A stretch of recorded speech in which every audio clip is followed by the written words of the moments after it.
of people want to become an international student, and I'm saying, are you prepared? Are you capable to handle it? Because it is definitely not easy.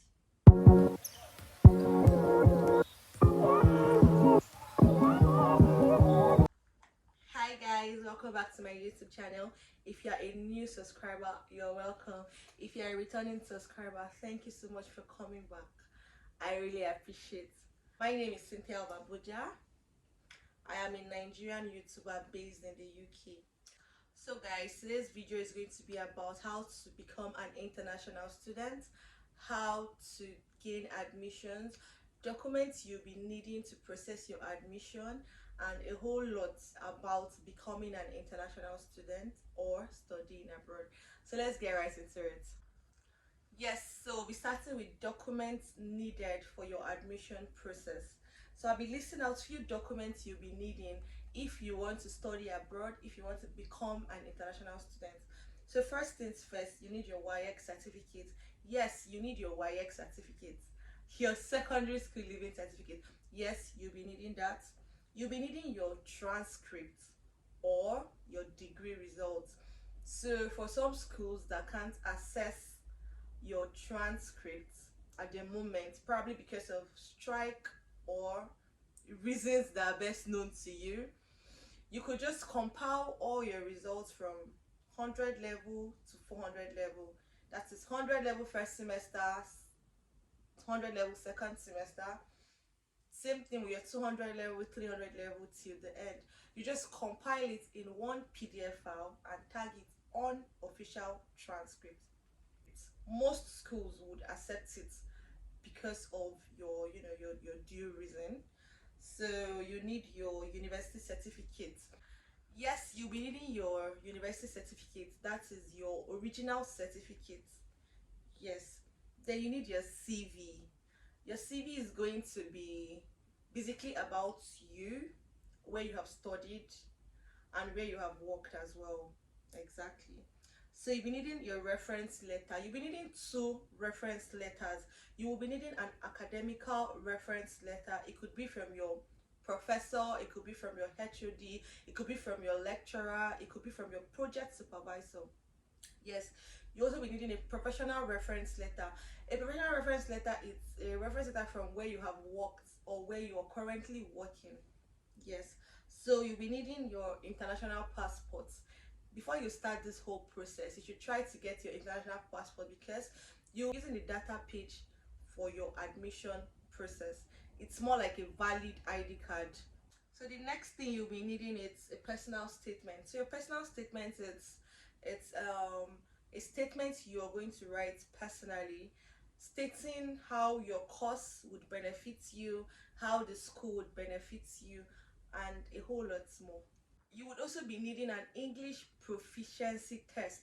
It could be TOEFL, it could be IELTS, etc. It just depends. It's not all school or all courses that needs your English proficiency test. Most schools do accept Waec. Your Waec certificate is enough. Depends on the school. Yes, it just wants you to show how well you understand English and if you speak English.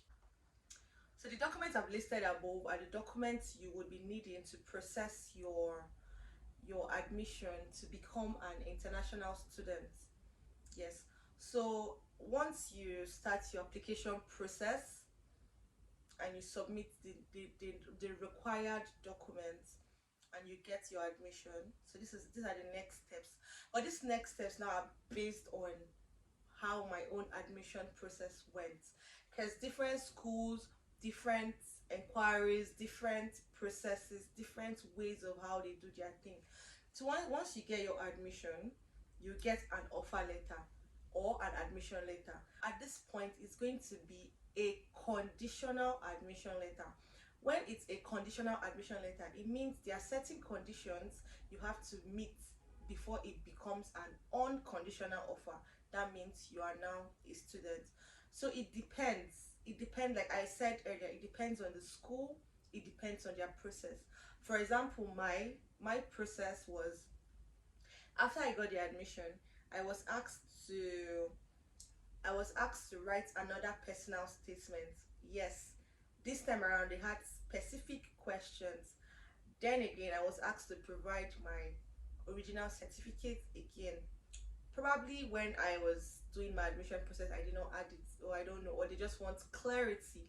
So they asked for that. They also asked for 34% of my tuition fee. Yes. So I provide, when you provide the necessary conditions, like I said, different schools, different processes. It could ask you anything. Some might not even ask you, some might just tell you, oh, go ahead, pay your school fees. Once you pay your school fees and yes, it's confirmed that you have paid your school fees, you have ticked the box of the condition, and then they send you your own conditional offer. So after your admission process, after you have ticked your conditions and you are probably waiting for school to email you, there are necessary documents you also have to start getting ready. Documents like tuberculosis certificate.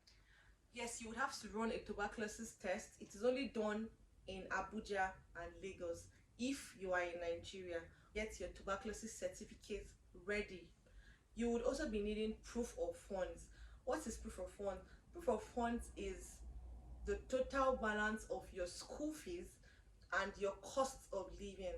So like I said, different schools differ. Your cost of living in UK might differ from your cost of living in Canada. So it depends on your school and it depends on the country. So for example, my school was around £9,000 cost of living, and my school fees was around £12,000 cost of living. So you're going to total your cost of living plus your total school fees. You can equate it all to naira and keep it in your bank account. It has to be in your bank account for 28 days or more. So once your proof of fund is ready, you just leave it in that bank account. Print out your statement of account with the valid total of money that is needed to be there. By this time, you are expecting immigration team to message you. Once immigration team messages you, they ask you for your tuberculosis certificate, they ask you for your proof of funds. These are the two things needed. Once these two things are gotten, now school sends you a very important document called CAS. CAS is confirmation of acceptance of study. This CAS carries a whole lot of your details. With this same CAS, you use it to apply for visa. Without CAS, that is for the UK case. I'm talking about my own process. Without this CAS, you cannot apply to get a study visa. Yes, this CAS is very important. Once you have gotten this CAS, you are like 70% done. You are like 70% ready to become an international student. Yes, so once this CAS is sent to you, this means go ahead and apply for your visa. At this point, you still have your proof of fund in check. Don't touch it until you are done with your visa application and you have gone for your biometrics and you have gotten your visa. So just that your proof of fund, just leave it where it is. Yes, don't move it, don't tamper with it, don't let it go lower than it is supposed to be. Once you apply for your visa, you use your necessary documents to fill in the parts, the application form. You also upload your CAS, you upload necessary documents that I already mentioned at the beginning of the video. You use it to fill in, then you make payments. You make your visa fee payment and you also pay for your IHS, that is your health insurance payment. You make these both payments together with a dollar card. Yes, you have to pay in dollars, so use your dollar card to make the payment. Once it's successful, you're going to be given a date, your date for biometrics. Once this is done, you go for your biometrics. It's just your thumbprint and a few questions. That is it, and you wait. So there are a whole lot of students that want to study abroad. There are a whole lot of students that find it very difficult to get your admission, or you don't have the right agents. You can contact me. You can drop a message on the comment section and we'll provide our services to you. We'll help you get your admission. We'll help you, we'll just help you with your process. Also, there's a certain fee to be paid. Yes, but it's very affordable and would help you with your admission process from the beginning to the end. Yes, I said so. A whole lot of people will be asking, what should I budget to become an international student? How much do I need to have? And this and that. First of all, it depends on your school. It depends on the country you're going to. It depends on your school fees and depends on your cost of living. Yes, there are different criteria. I can't just tell you, oh, have 7 million, oh, have 6 million, oh, have 10 million. I can't tell you that. Then again, there are certain factors to consider before you think of becoming an international student. I would advise you research your options. Don't just say, because my friend is in the UK, so therefore I want to go to the UK. No, there are a whole lot of countries with a whole lot of beneficial factors there. So research your options properly. Research your how much you'll be needing, your cost of living, your cost of accommodation, your cost of learning. Is it easy to get an occupation there? Is it easy to get work there? Research your options. Research your options thoroughly.